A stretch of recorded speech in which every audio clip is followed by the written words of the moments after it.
Сәлем достар, бүгін біз сіздермен самса пісіреміз. Ол үшін бізге жарты килограмм ұн, 220-230 грамм су, ыстық су керек, 250 граммдай, 220 граммдай сары май, тұз, дәмдеуіш, бұрыш, жұмыртқаның сары уызы, сүт, тартылған ет және пияз керек. Ет пен пияз бірге бір етіп алдық. Сонымен ең бірінші қамырды дайындаудан бастаймыз. Қамырды кішкене араластырыңқырап жібереміз және тұз себеміз. Аса көп тұз себудің қажеті жоқ. Енді кезекте қасықпен араластыра тұрып ыстық суымызды құямыз. Суды бөлек-бөлек құйған дұрыс. Себебі қасықпен араластырғанда жылдамдық аз болғандықтан бір жерлері өте пісіңкіреп қалады. Алғашқы құйылған суды араластырып болғаннан кейін қалған суды құямыз. Және бұл қамырды барынша қасықпен араластырамыз. Егер қолыңыз ыстыққа үйренген болса, бірден қолыңызбен де бастауға болады. Қасыққа жұққан қамырларды алып қалып, қалған бөлігін қолмен иін қандырамыз. Өте күш салып істеу керек болады. Сонымен қамырымызды жақсылап басып иеміз. Ыдыстағы барлық ұн жұққан кезде столға алып, қолымызбен жақсылап иін қандырып, бір 5-10 минут көлемінде уақытыңыз кетуі мүмкін.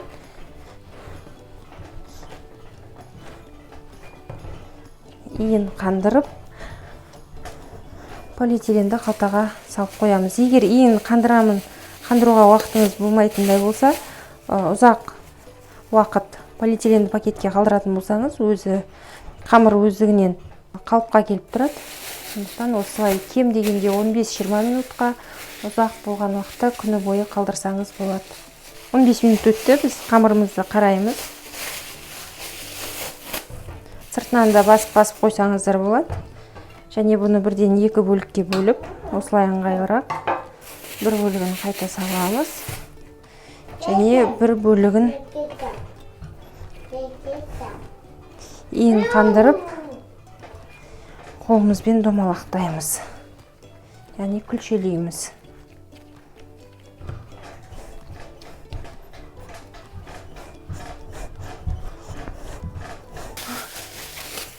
Екіншісінде дәл солай істейміз.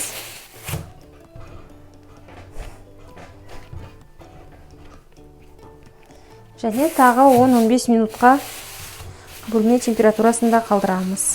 Сонымен қамырымыз тоңазытқышта тұрған кезде, егер уақытыңыз тапшы болатын болса, қамырыңызды бірден мұздатқышқа саласыз. Және оны мұздатқышқа жібергеннен кейін біз ортасына салатын салмамызды дайындаймыз. Фарш, туралған пияз, дәмдеуіштер, тұз, барлығын жақсылап араластырамыз.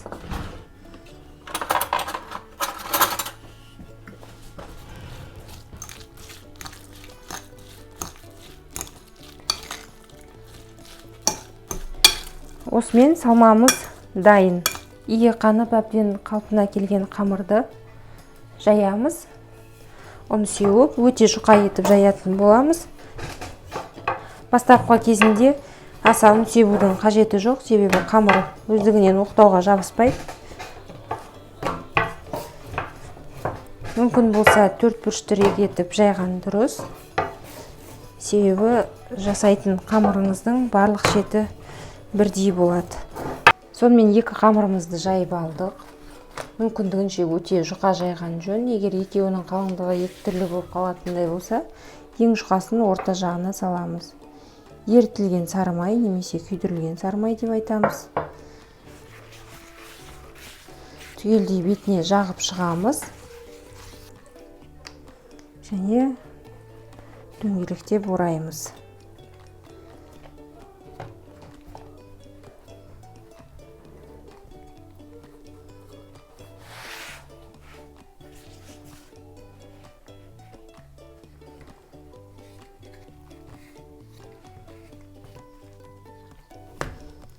майдың қалған бөлігін жағамыз. Құйып, қайтадан қолымызбен түгел дерлік жеріне жағып шығамыз. Майдың майлылық проценті өте жоғары болған жақсы. Егер жоғары болмай, аз пайызды май болатын болса, оны біраз қайнатыңқырап жібересіз. Сол кезде ол майдың суы буға айналып, тек астындағы құрғақ май ғана, таза май ғана қалатын болады. Сонымен мінекей орап болдық. Және орап біткеннен кейін былайынан жасауларыңызға болады. Бұл қатпарды көбейте түседі. Және орап полиэтиленді қалтамызға салып, тоңазытқышқа 2 сағатқа, кем дегенде 2 сағатқа жібереміз.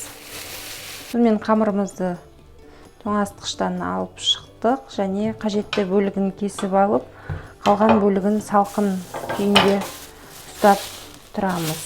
Яғни қайтадан тоңазытқышқа жібереміз немесе салқын болатындай жағдай жасаймыз. Шамамен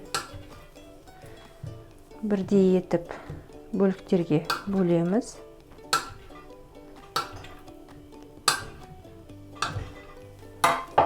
Және қолымызбен басып шығамыз. Егер қамырыңызды өте жұқа қылатын болсаңыз, өте жұқа самса аласыз. Кіші көлемді жуандығына байланысты үлкен самса аласыз. Және бұларды немесе силикон төсеніш болады, арнайы қамыр жаюға арналған, немесе осылай полиэтиленді қалтаның үстіне жайып аласыз.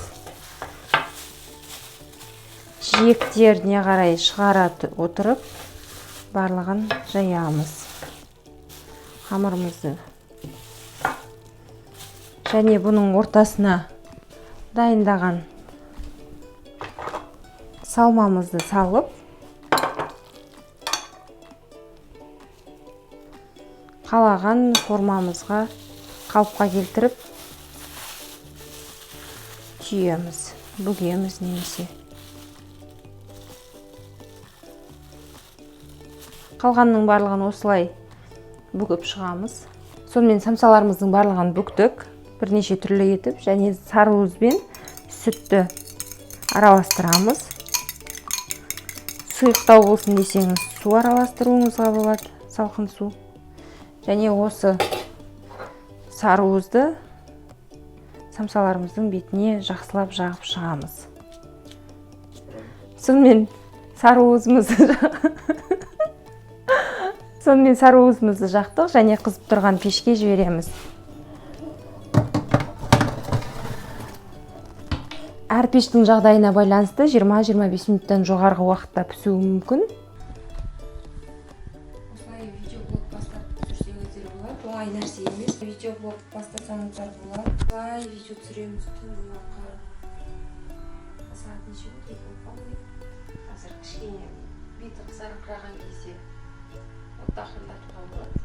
Егер ішіндегі қаршыны көп салған болса, жұқа болса, сол температурада пісіріп шығуға болады. Сонымен самсаларымыз пісті, беттері қызарды.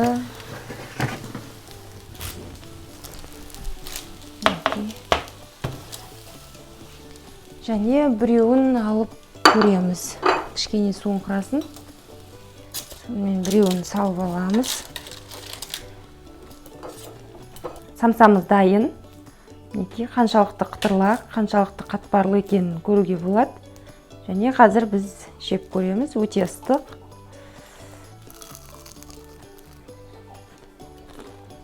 Осындай қатпарлы самсамыз дайын.